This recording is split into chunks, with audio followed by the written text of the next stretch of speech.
오늘은 성령 강림 주일입니다. 종살이하던 히브리 백성이 억압의 땅에서 나온 지 50일이 되었을 때 하나님은 시내 광야에서 모세에게 율법이 새겨진 두 돌판을 줍니다. 이 돌판에는 노예 생활에 익숙한 출애굽 무리가 거룩한 하나님의 백성으로 거듭나기 위해서 지켜야 할 약속들이 새겨져 있었습니다. 나사렛 예수를 따르던 유대인들이 오순절날 한 곳에 모여 있었는데 하늘로부터 세찬 바람이 불어옵니다. 하나님으로부터 율법을 받은, 그래서 하나님 백성으로 거듭났던 바로 그날에 이제 그리스도인들의 마음에는 거룩한 영이 파고드는 것입니다. 내면의 불꽃이 일었고 뜨거운 기운이 온몸을 사로잡았으며 사도들의 입에서는 세계 각국의 언어들이 마구 터져 나옵니다. 교회가 이렇게 탄생합니다. 사도행전은 그날 성령을 체험한 사람들을 이렇게 묘사합니다. 그들은 모두 성령으로 충만하게 되어서 성령이 시키시는 대로 각각 방언으로 말하기 시작하였다. 성령 강림 사건은 세 가지 차원을 담고 있습니다. 하나는 하늘로부터 땅으로 임하는 수직적 차원이고, 또 하나는 사람들끼리 전부 통하게 하는 수평적 차원이고, 마지막은 사람의 마음속 깊은 곳으로부터 솟아나서 온몸을 채우고 우주마저 채우는 호연지기의 그런 깊이와 넓이의 차원입니다. 첫 교인들은 이날 인간의 모든 약함을 넘어서는 초월의 하나님을 체험하였고, 그 하늘의 불씨를 자기 마음에 담아서 그 힘으로 세상과 소통하면서 자기 자신과 세상을 바꿔나갔습니다.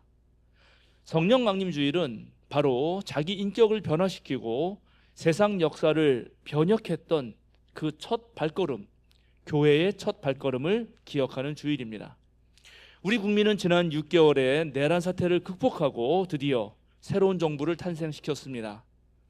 역대 민주정부와 비교했을 때 대통령 선거 득표수와 또 여당의 국회의원 수에서 압도적으로 우위에 선 강력한 권력이 탄생했습니다.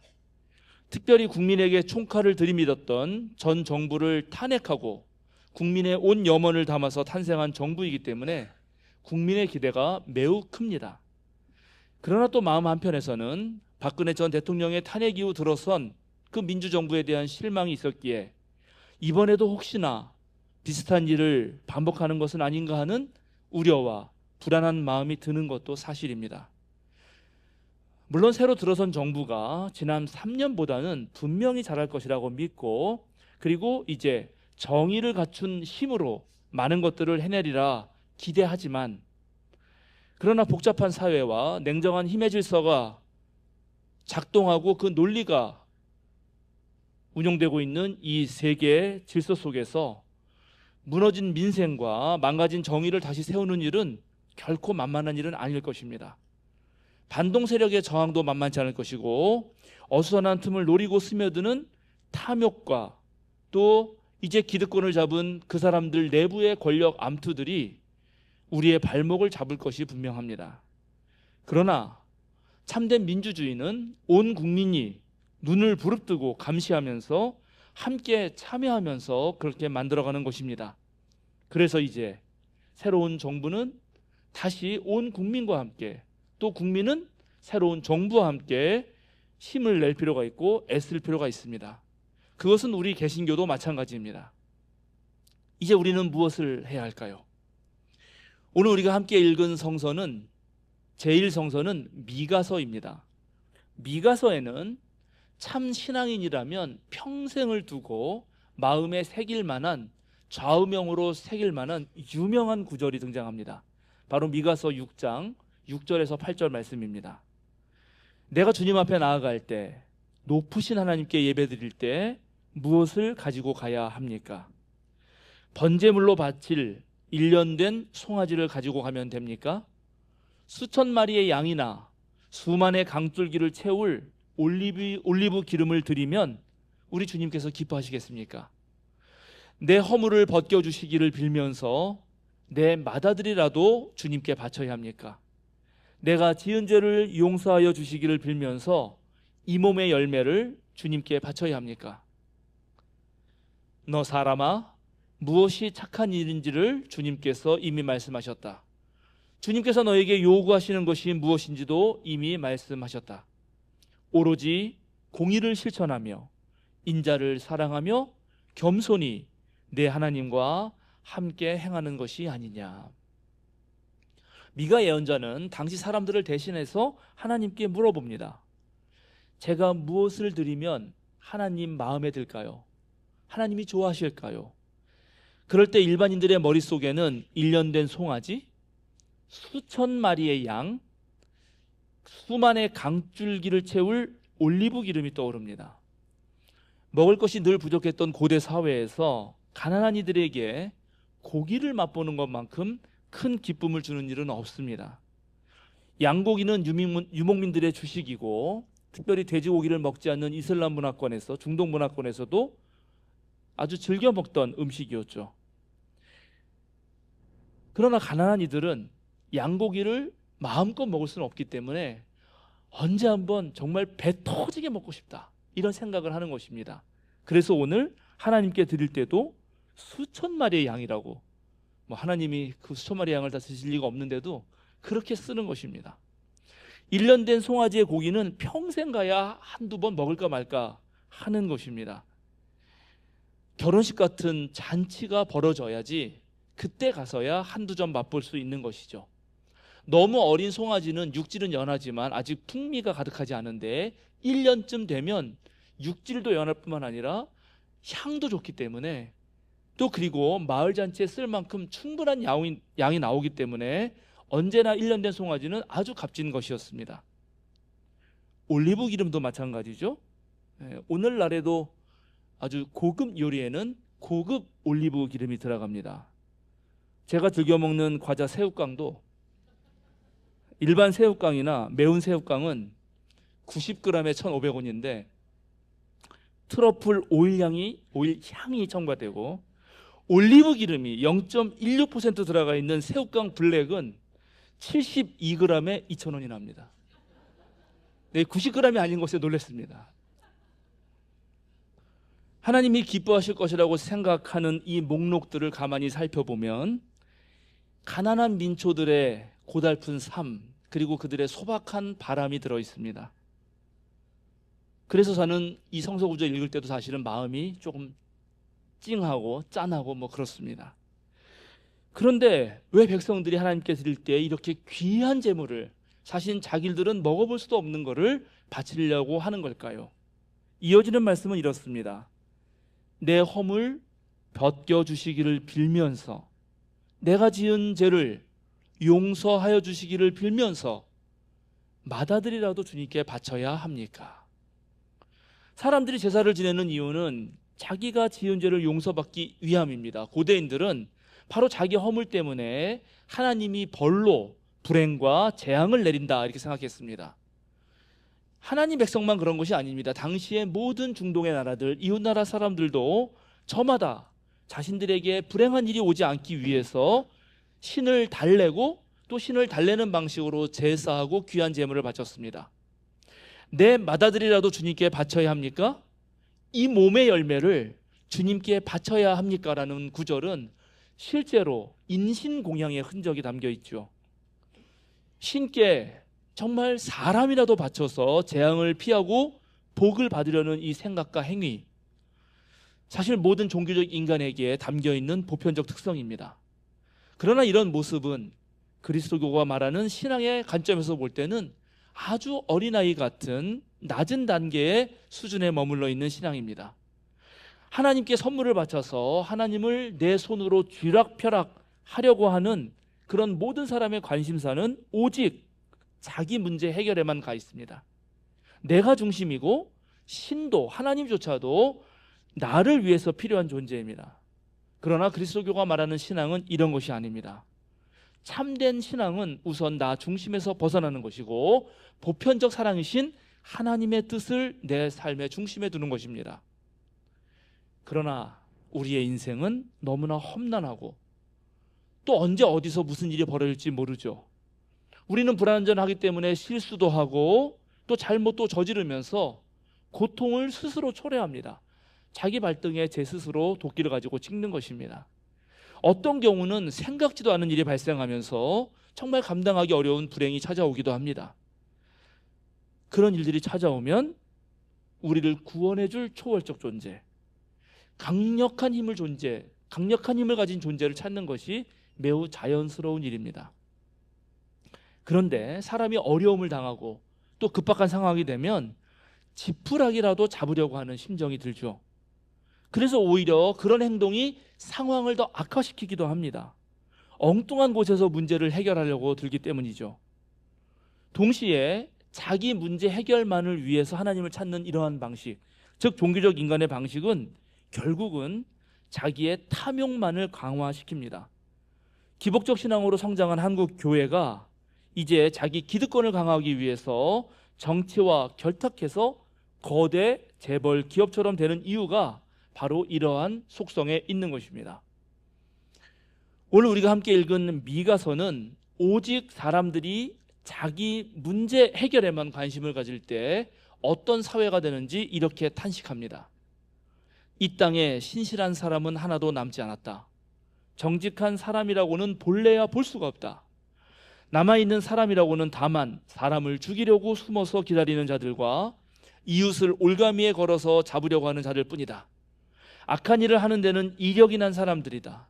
모두가 탐욕스러운 관리, 돈에 매수된 재판관, 사리사욕을 채우는 권력자뿐이다.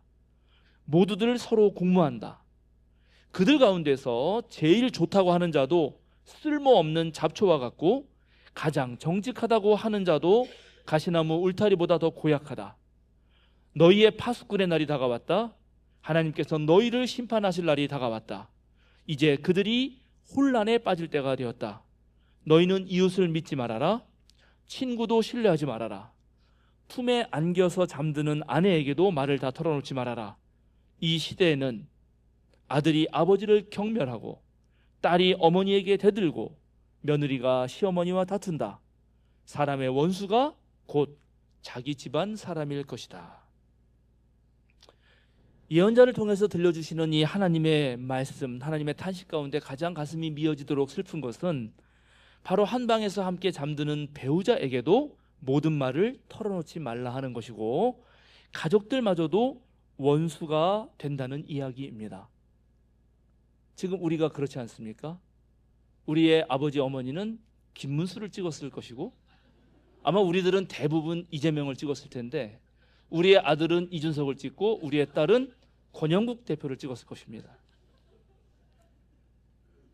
한 집안에서 솔직히 정치 이야기를 하기가 쉽지가 않죠.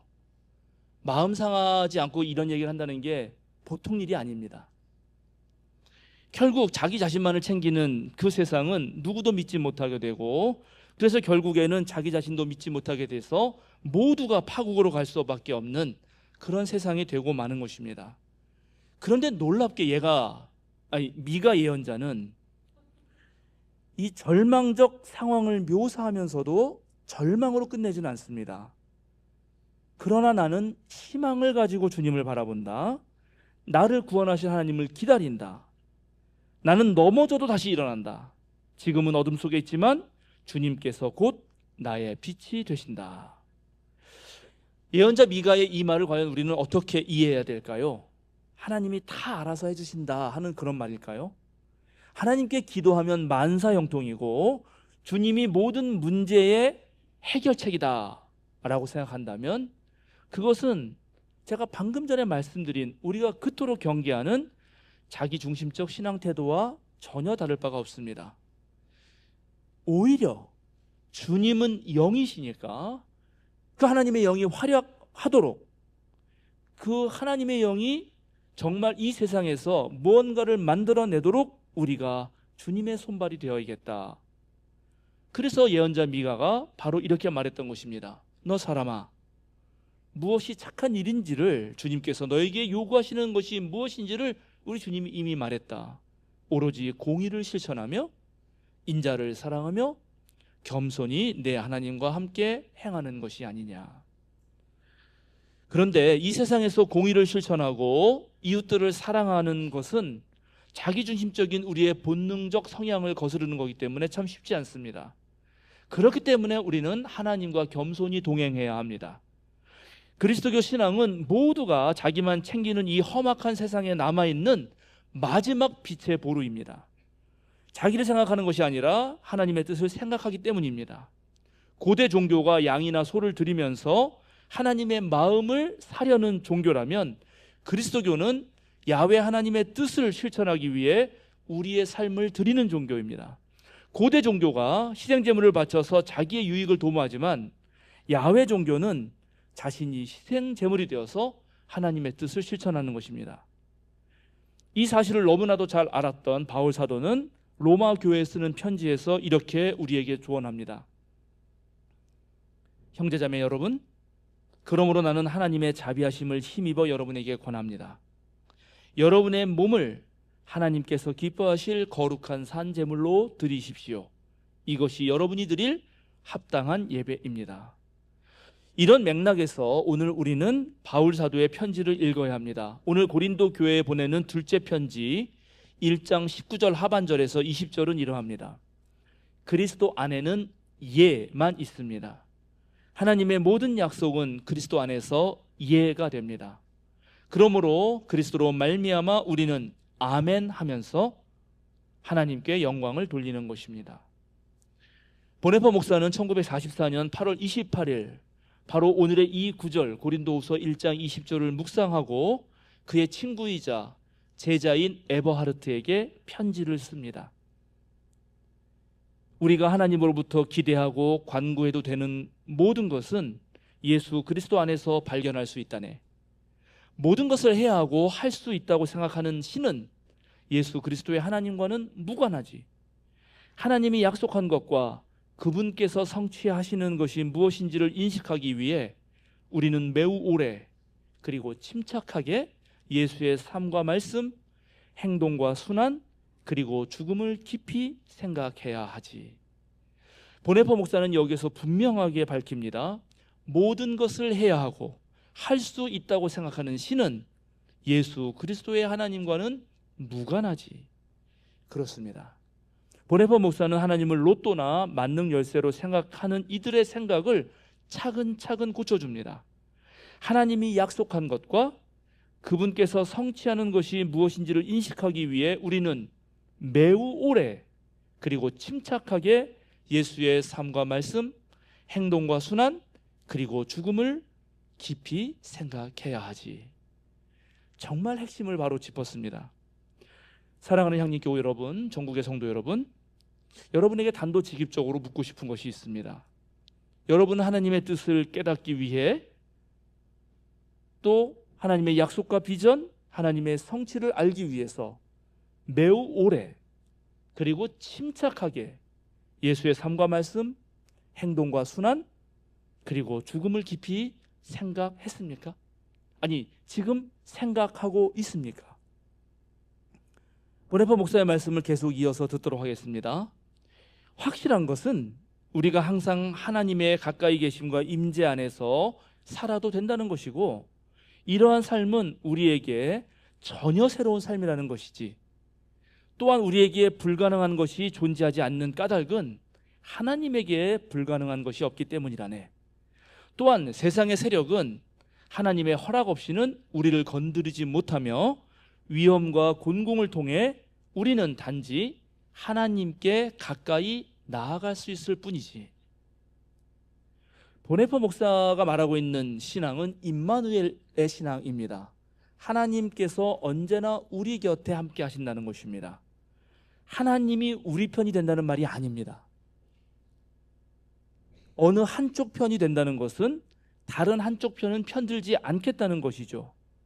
그리고 우리 편과 다른 편을 나누는 순간 우리는 깊은 적대감과 혐오의 풍랑, 분열과 다툼의 소용돌이 속으로 빠져들고 맙니다.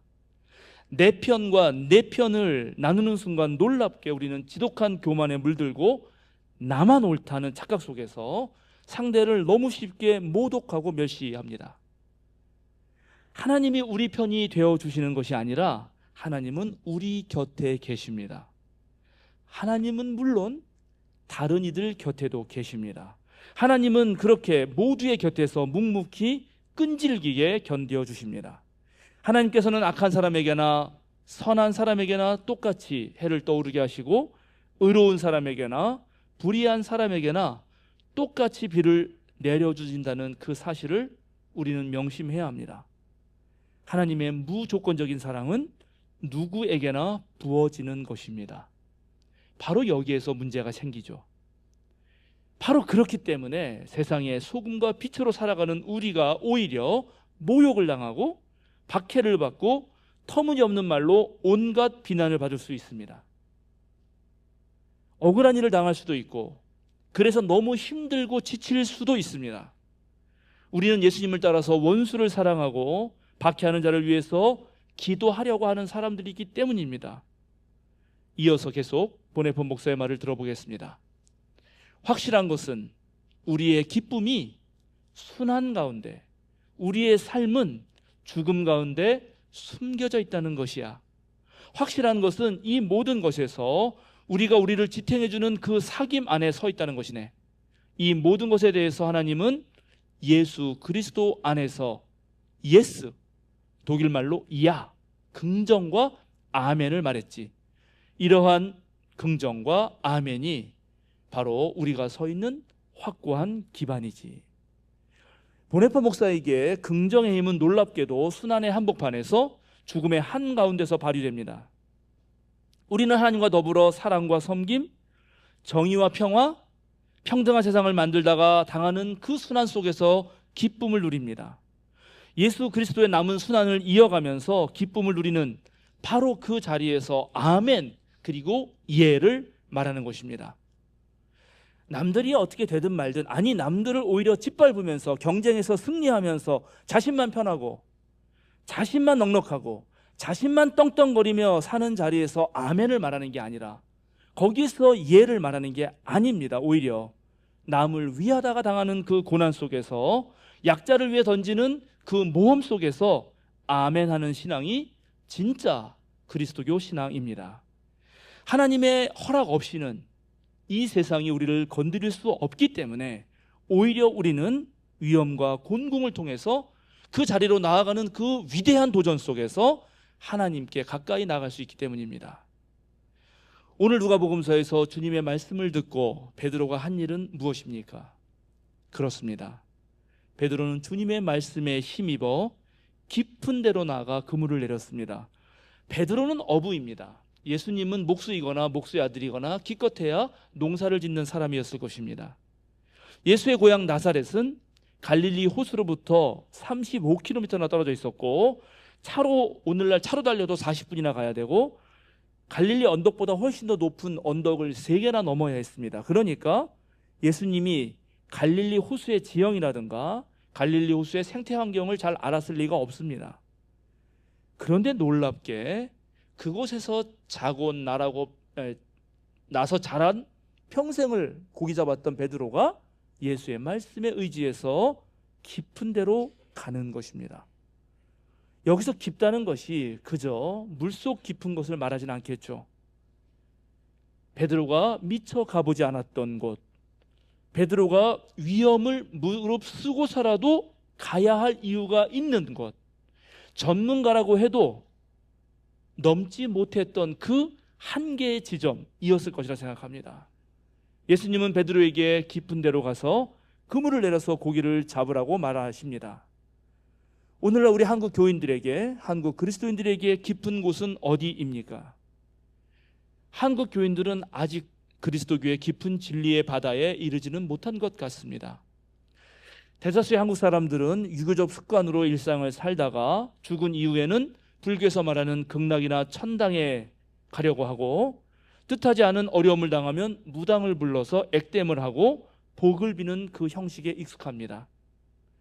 놀랍게 그리스도인이 되어도 점집에 가고 유교적 관습을 버리지 못하고 이 땅에서 이루어지는 하나님 나라가 아니라 오히려 불교의 극락세계나 아수라 지옥 또는 천당을 생각하기 마련이죠. 또 오늘날은 놀랍게 자본주의적 생활 양식에 훨씬 더 익숙한 것입니다. 정말 아직 멀었습니다. 깊은 데는커녕 깊은 데 근처도 가보지 못했습니다.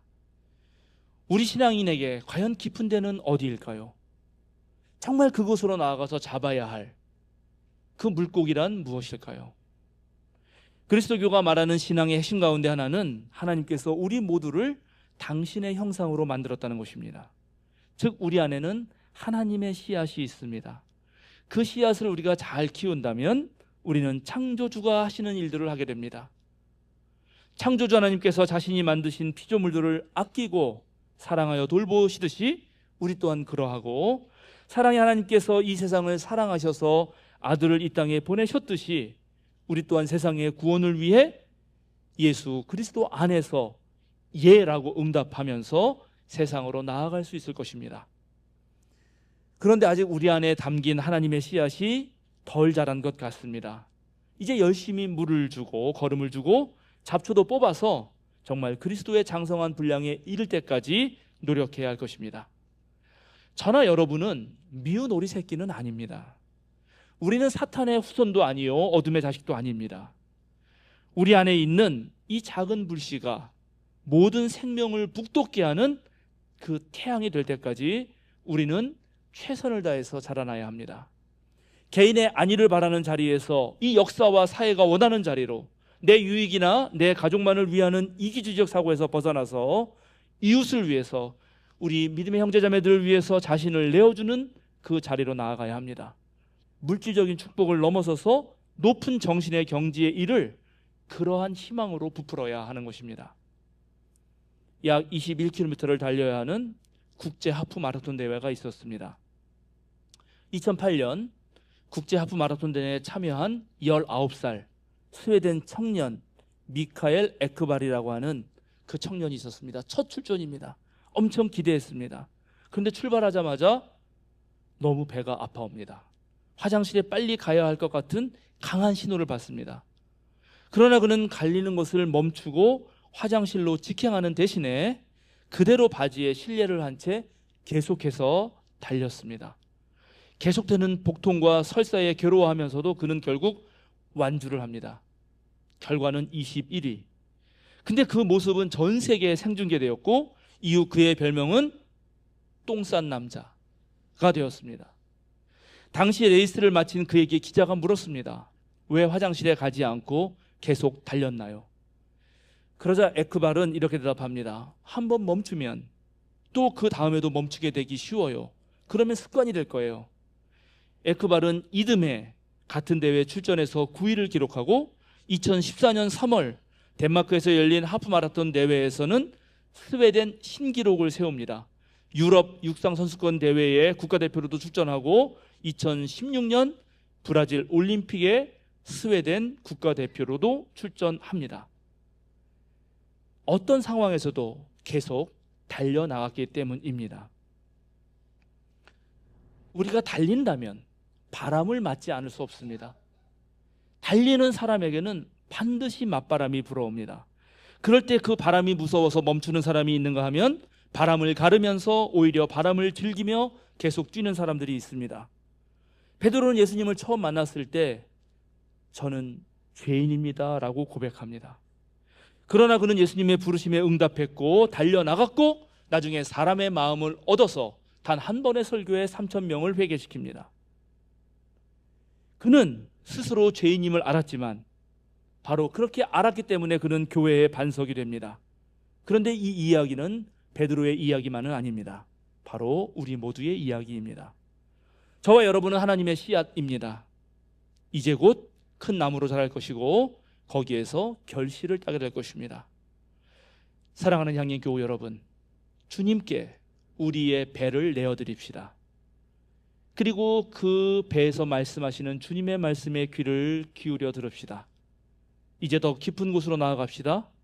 더 깊은 곳에 나아가서 바로 그 자리에서 긍정의 아멘을 함께 힘껏 외칩시다. 다 함께 침묵으로 기도하겠습니다.